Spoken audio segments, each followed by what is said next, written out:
Hi students, I am Omkar Magdum, Physics Department, Gopal Krishna Gokhale College, Kolhapur.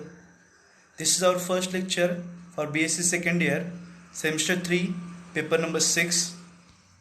The paper number 6 is named as Waves and Optics First.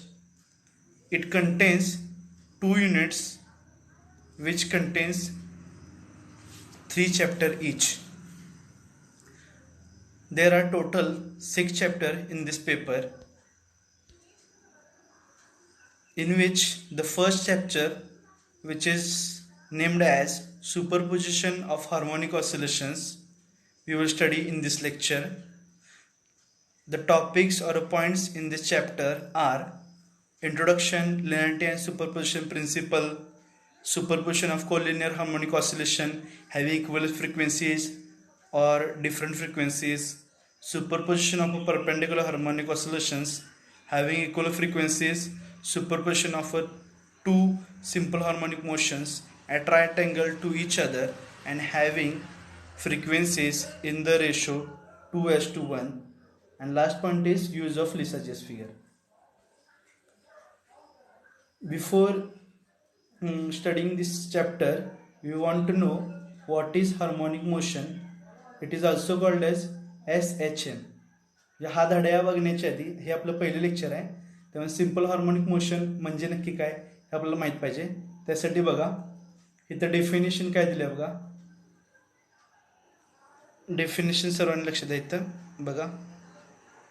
In the case of a simple harmonic motion, force acting on the particle is directly proportional to the distance of the particle from the mean position, and it's always directed towards the mean position. Simply यातून काय सांगायचं आहे तर simple harmonic motion म्हणजे अशी motion ज्यामध्ये एखाद्या particle force act झाला तर तो फोर्स काय असणार आहे directly proportional to the displacement. म्हणजे जेवढा जास्त फोर्स असणार आहे तेवढं जास्त डिस्प्लेसमेंट, किंवा जेवढं जास्त डिस्प्लेसमेंट असणार आहे तेवढं जास्त फोर्स असणार आहे. दॅट इज आपण हे असं पण डिनोट करू शकतोय बघा. इथं F is directly proportional to X. इथं एफ हा फोर्स आहे आणि एक्स हे आपलं डिस्प्लेसमेंट आहे.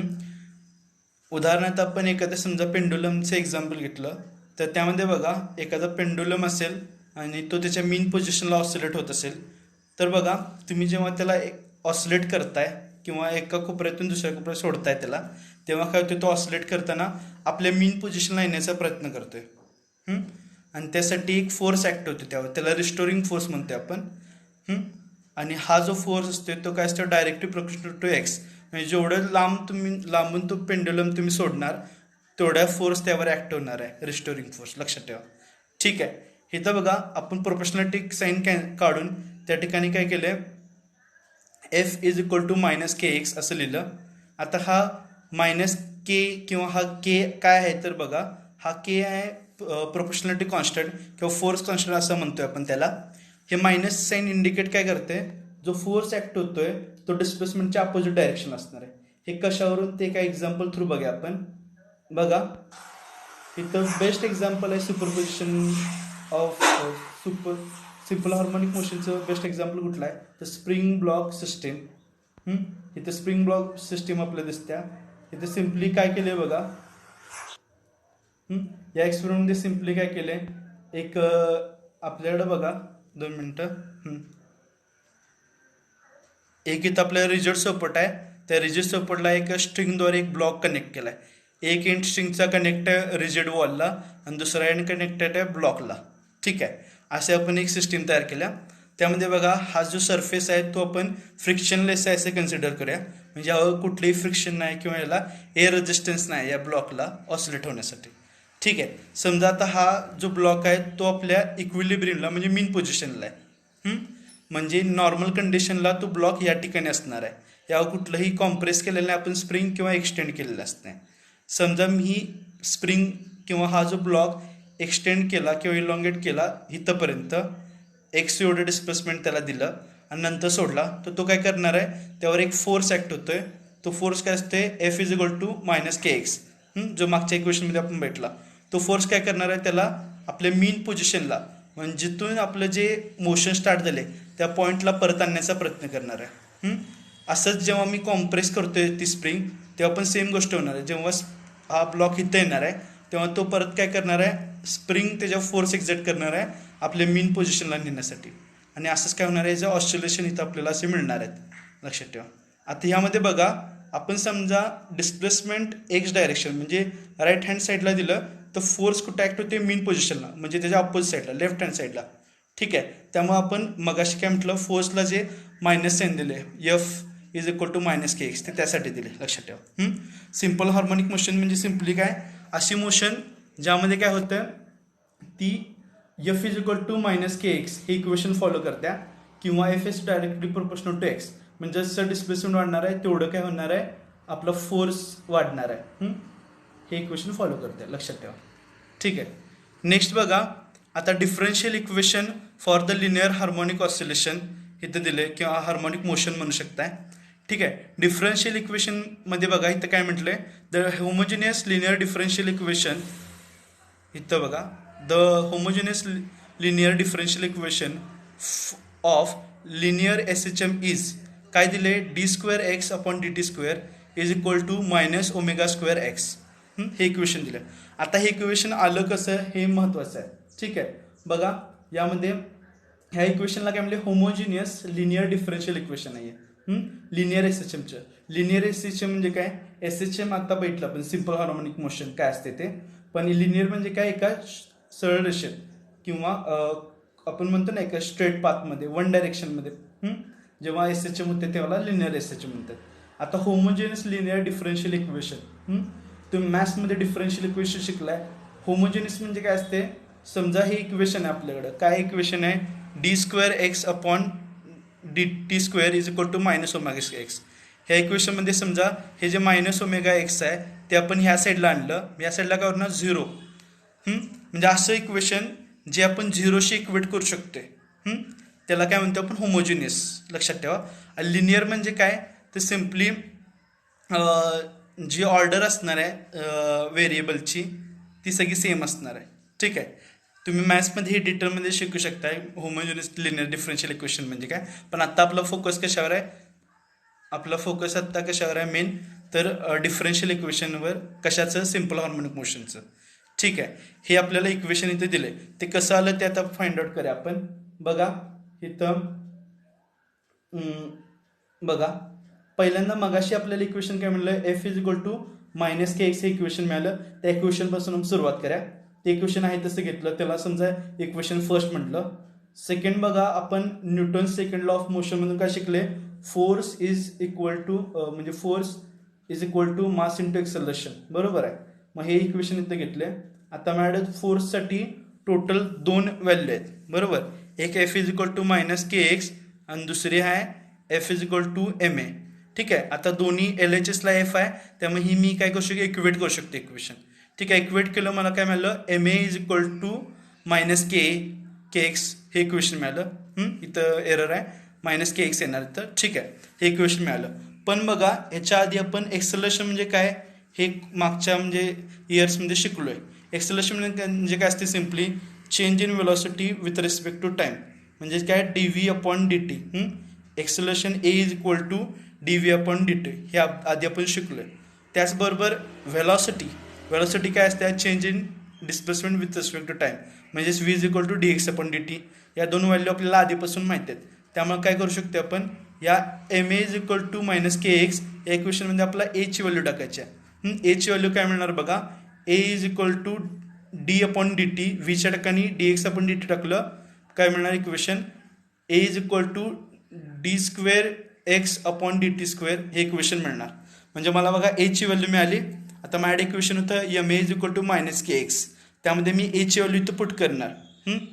a ची व्हॅल्यू इथं पुट केल्यानंतर मला काय मिळणार आहे, m×d²x/dt² असं इक्वेशन मिळालं. ठीक आहे, सिम्पली आपण ma=-KX यामध्ये a ची व्हॅल्यू पुट केली एक्सेलरेशनची. आता बघा काय करायचं आहे, आपण हे जे इक्वेशनमध्ये आपल्याला जे m आहे, हे m ते आपण ह्या साईडला नेलं आहे, दुसऱ्या साईडला, म्हणजे इकडे m मल्टिप्लायला होतं, इकडे आता ते डिवाइडला जाणार आहे. म्हणजे इक्वेशन काय म्हणणार, X square X D square X upon D T square is equal to minus sine आहे तसं K upon M into X. जो हा इथला एम होता तो या साईडला फक्त केला डिवाइड झाला आहे, एवढं चेंज केलं आहे. ठीक आहे. आता बघा इथं काय केलं बघा, के एमच्या ठिकाणी ओमेगा स्क्वेअर टाकले. ठीक आहे, के एमच्या ठिकाणी ओमेगा स्क्वेअर टाकले. हे कसं केलंय ते बघा, ओमेगाची व्हॅल्यू लक्षात ठेवा नेहमी रूट के अपॉन एम असते. ओमेगाची व्हॅल्यू काय असते, रूट के अपॉन एम. ती व्हॅल्यू तिथं पुट केली, मग ओमेगा स्क्वेअर काय होणार, के अपॉन एम.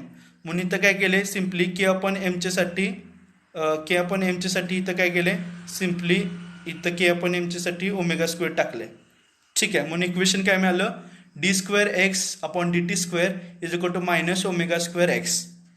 हेच इक्वेशन आपण इथं सुरुवातीला लिहिले, बरोबर.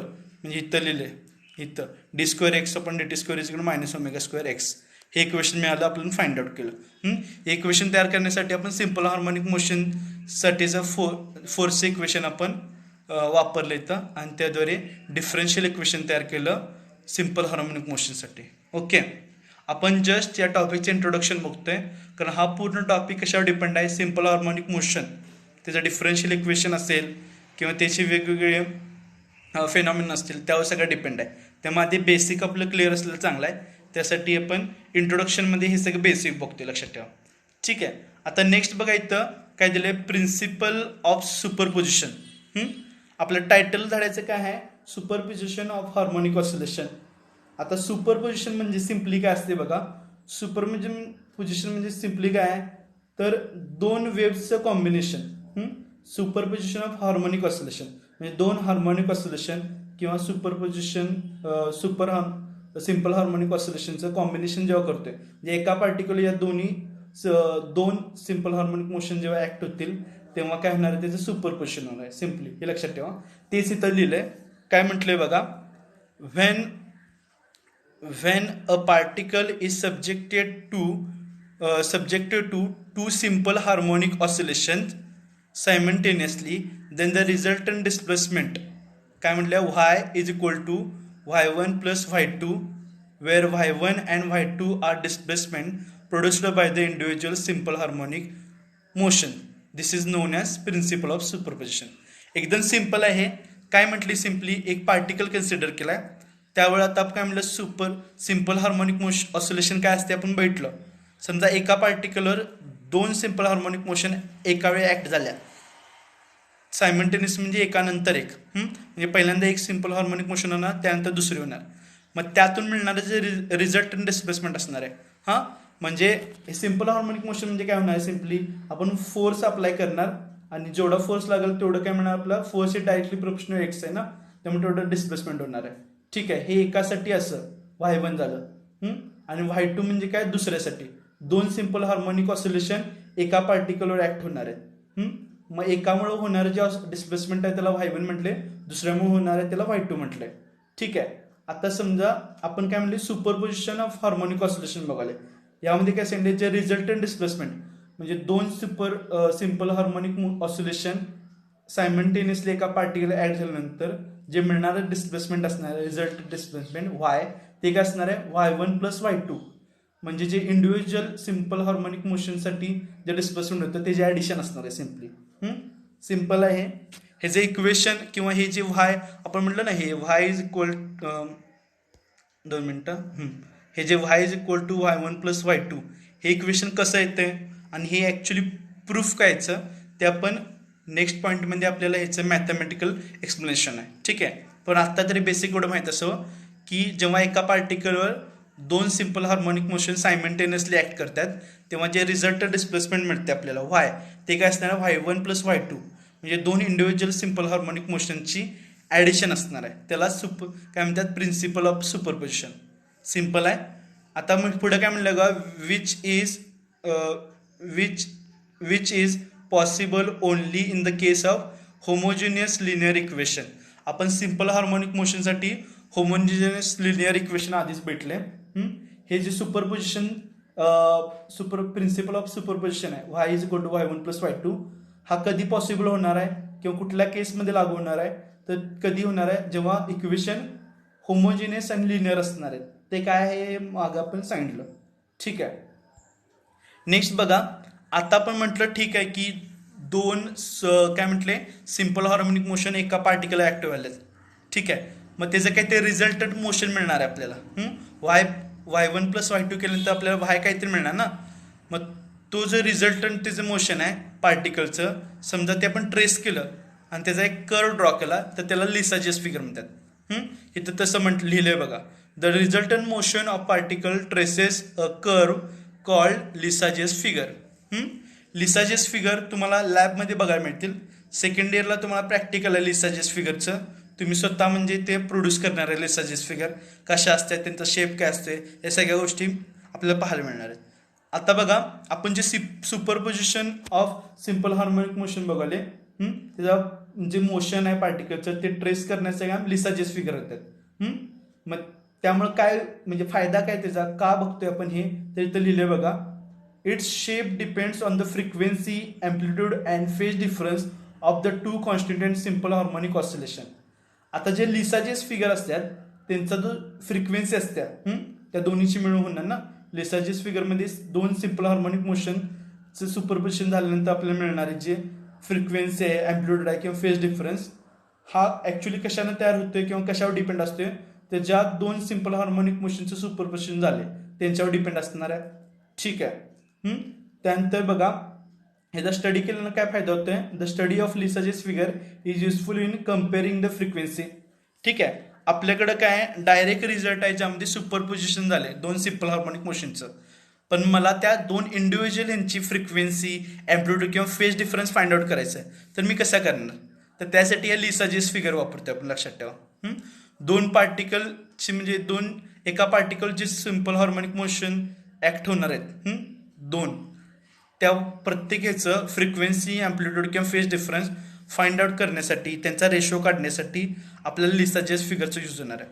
आपला जो ह्या टॉपिकमधला लास्टचा पॉईंट आहे तो हाच आहे, काय, यूज ऑफ लिसाजेस फिगर. त्यामध्ये आपल्याला डिटेलमध्ये कसं फाइंड आउट करणं एक्झॅक्टली, म्हणजे फ्रिक्वेन्सी, इंडिव्हिज्युअल सिम्पल हार्मोनिक मोशनची फ्रिक्वेन्सी, टाइम किंवा एम्प्लिट्यूड कसं फाइंड आउट करणं ते आपल्याला लास्टच्या पॉईंटमध्ये सांगितलं आहे. ठीक आहे, हा आपला जो टॉपिक आहे सुपरपोजिशन ऑफ हार्मोनिक ऑसिलेशन, त्याचं फर्स्ट लेक्चर आहे. यामध्ये आपण बेसिक इंट्रोडक्शन दिलंय, फक्त सिम्पली काय सांगितलंय बघा. यात आपण सिम्पल हार्मोनिक मोशन म्हणजे काय असते, असं मोशन जे F is directly proportional to x किंवा F is equal to -kx हे इक्वेशन फॉलो करणार आहे.